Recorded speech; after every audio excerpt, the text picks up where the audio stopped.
Assalamualaikum warahmatullahi wabarakatuh. Halo semua, kembali lagi di channel Raider Manhwa. Kali ini Mimin akan melanjutkan sebuah komik yang berjudul Sang Legenda Iblis Kehancuran Pengacau Surga. Dan apabila kalian masih bingung dengan alur ceritanya, kalian bisa cek deskripsi atau langsung saja menuju playlist yang ada di halaman channel ini untuk memulainya dari part 1. Tanpa basa-basi lebih jauh, mari kita masuk di part 19. Cerita dimulai. Setelah berhasil membunuh Suho, Azur pun kembali menuju ruang medis di mana Jeong berada bersama Demonic Monk. Namun Azur begitu heran ketika ia melihat Jeong yang sedang bermeditasi untuk mengumpulkan ki kematian. Azur pun bergumam, lihatlah energi yang berkumpul di tubuhnya. Aku sama sekali tidak menyangka kalau bocah ini bisa menyerap ki kematian dari seekor siluman makhluk mitologi itu. Bahkan ia menyerapnya dengan begitu banyak sampai-sampai makhluk itu berada di ambang kematian. Jujur saja, aku lumayan tertarik kepadanya saat ia mengatakan akan menggunakan ki kematian untuk menciptakan dantiannya. Selama aku berada di dekatnya, dia mampu melakukan segala sesuatu yang sangat mustahil bagi manusia. Jadi apa yang ia katakan tentang menciptakan dantian melalui ki kematian bukanlah hal yang mustahil bagi bocah ini. Tetapi jika aku lihat dengan seksama, meskipun dia adalah orang yang gila, bajingan dan juga biadab, tetapi bocah ini sejujurnya tidak seburuk itu. Namun tanpa Azur sadari, ketika wajahnya berada di hadapan Jeong, tiba-tiba saja Jeong pun langsung membuka kedua matanya. Dengan santainya Jeong berkata, "Monyet merah, apa yang kau lakukan? Apakah ada yang salah dengan wajahku sampai-sampai kau melihatku dengan sedekat itu?" Seketika itu juga Azur pun langsung memalingkan wajahnya karena ia begitu malu. Azur pun mengatakan kalau ia sama sekali tidak melakukan apapun. Melihat tingkah Azur, Jeong pun mencoba untuk menggodanya sembari mengatakan, "Apakah benar kalau kau tidak melakukan apapun? Lantas kenapa kau melihatku dengan begitu dekat?" Dengan kesalnya Azur mengatakan kalau apa yang ia katakan memanglah benar, bahwa ia sama sekali tidak ada melakukan apapun.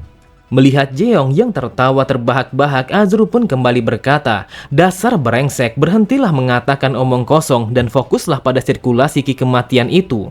Lalu Azur bergumam, "Dasar sialan, awalnya aku begitu yakin kalau ia tidak akan bisa melakukannya sehingga membuatku memberikan taruhan itu. Dukun itu seharusnya melakukan pekerjaannya dengan baik sehingga bocah sialan ini langsung mati." Kemudian Jeong pun menyadari akan sesuatu setelah ia menyelesaikan sirkulasi ki kematian dari makhluk mitologi yang baru saja ia dapatkan. Jeong berkata, "Ada sesuatu yang ingin kuperiksa setelah menyerap ki kematian. Aku hanya ingin mengetahui apakah ini yang dimaksud dengan dantian."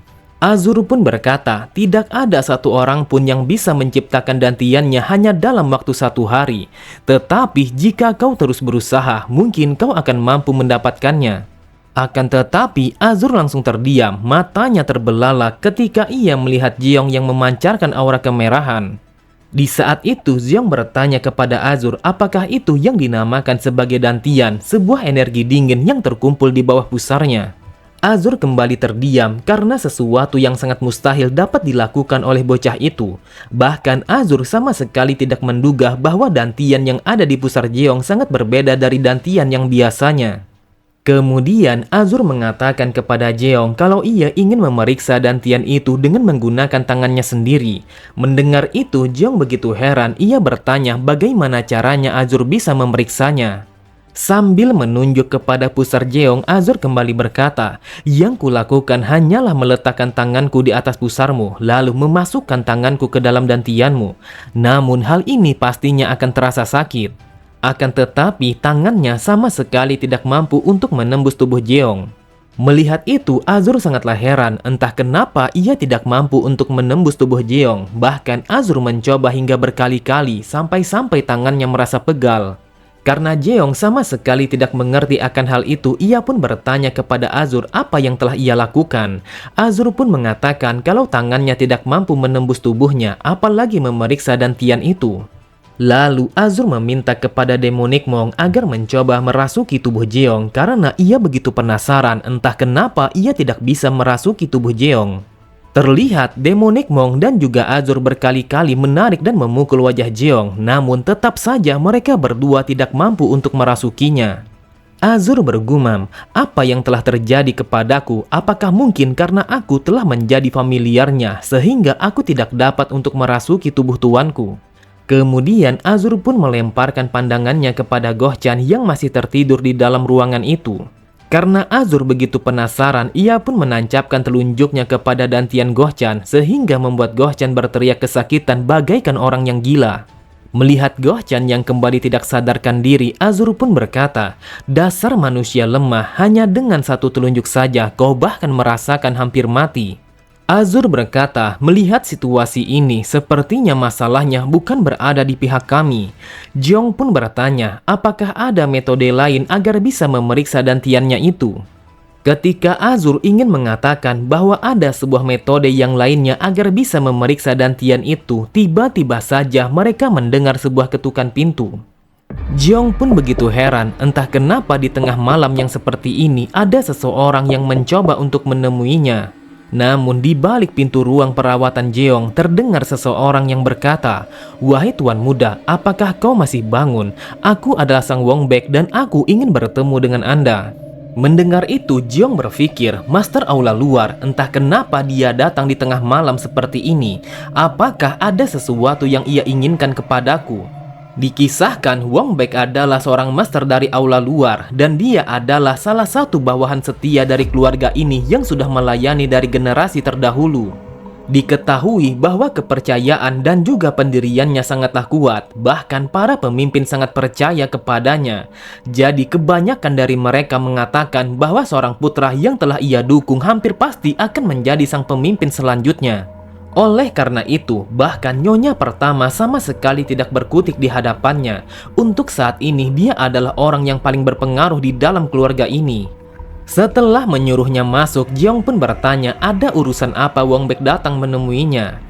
Wongbek pun langsung berlutut di hadapannya sembari mengatakan, "Yang pertama, aku ingin meminta maaf kepada Anda. Meskipun Anda mendapatkan sebuah perlindungan dari para seniman bela diri Aula Luar, tetapi Anda tetap saja mendapatkan sebuah ancaman dari nyonya pertama." Dengan santainya Jeong mengatakan kalau Wongbek tidak perlu meminta maaf sampai sejauh itu, bahkan apalagi sampai berlutut di hadapannya. Jeong mengatakan bahwa hal itu bukanlah sesuatu yang perlu dikhawatirkan karena semuanya berjalan dengan baik-baik saja. Mendengar jawaban itu, Wongbek langsung terdiam. Ia telah menyadari sesuatu dari perkataan yang Jeong ucapkan. Kemudian Wongbek langsung berdiri dan mencoba untuk menyentuh kepala Jeong dengan secepat mungkin. Wongbek mengatakan kalau ia ingin memeriksa kepala Jeong. Akan tetapi, Wongbek langsung menghentikan niatnya untuk menyentuh kepala Jeong karena ia merasakan bahwa ada sesuatu yang berbeda dengan orang yang ada di hadapannya itu. Di saat itu, Jeong hanya terdiam dengan tingkah laku yang dilakukan oleh Wongbek di hadapannya. Jeong bertanya-tanya di dalam hatinya, entah kenapa orang itu tiba-tiba saja melakukan sesuatu yang aneh kepadanya. Sambil tertawa dan juga menepuk pundak Jeong, Wongbek mengatakan kalau ia begitu senang kalau Jeong telah memaafkan kesalahannya setelah terjadinya sebuah peristiwa yang dilakukan oleh nyonya pertama. Kemudian Wongbek berkata, "Wahai tuan muda, di mana Anda meletakkan belati Anda? Sebuah belati yang telah kubagikan kepada Anda sebagai perlindungan ketika sang master jatuh sakit.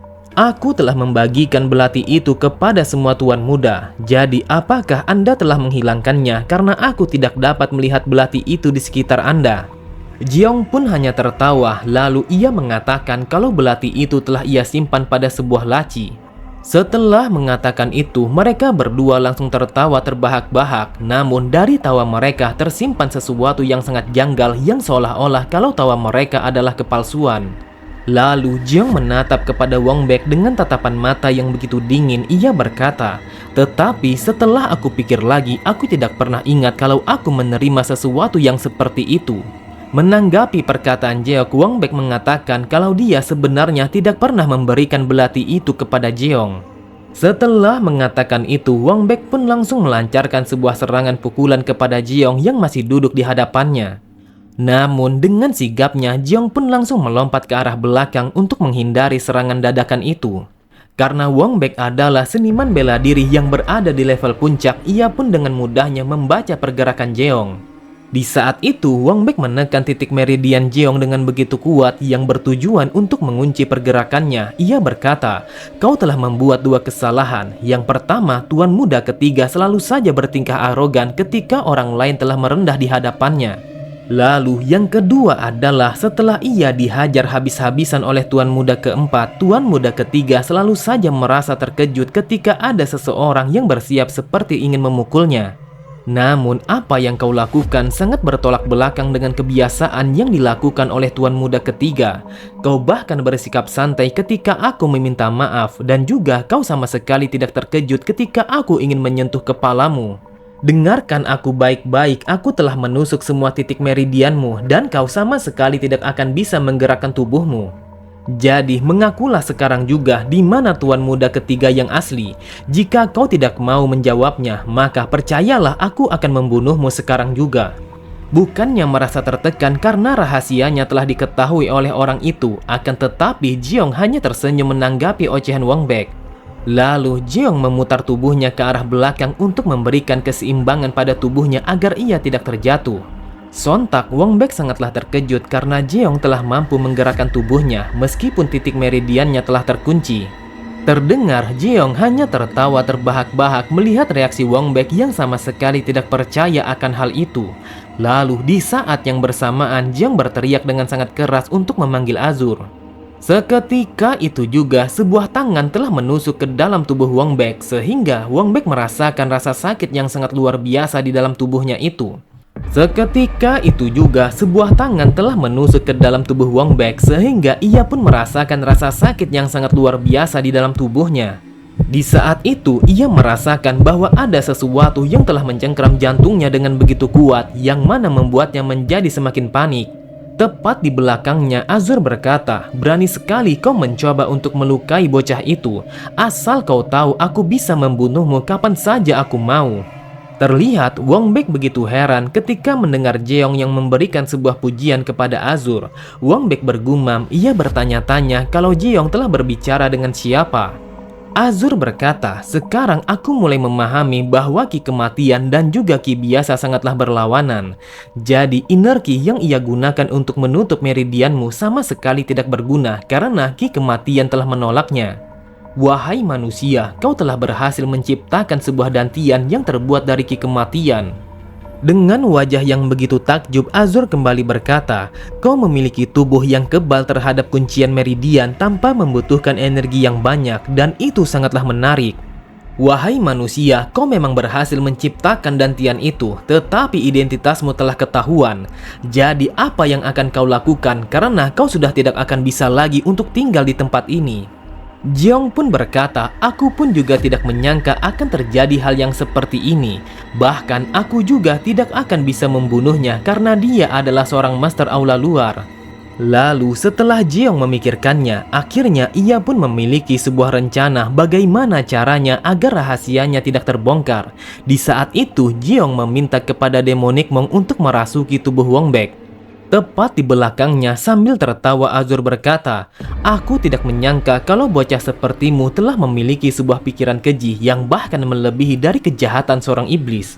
Mendengar perkataan Jeong, terlihat Wang Bek semakin panik karena ia tidak tahu kalau Jeong telah berbicara dengan siapa. Bahkan ia sama sekali tidak mengerti apa yang dimaksud dengan merasuki.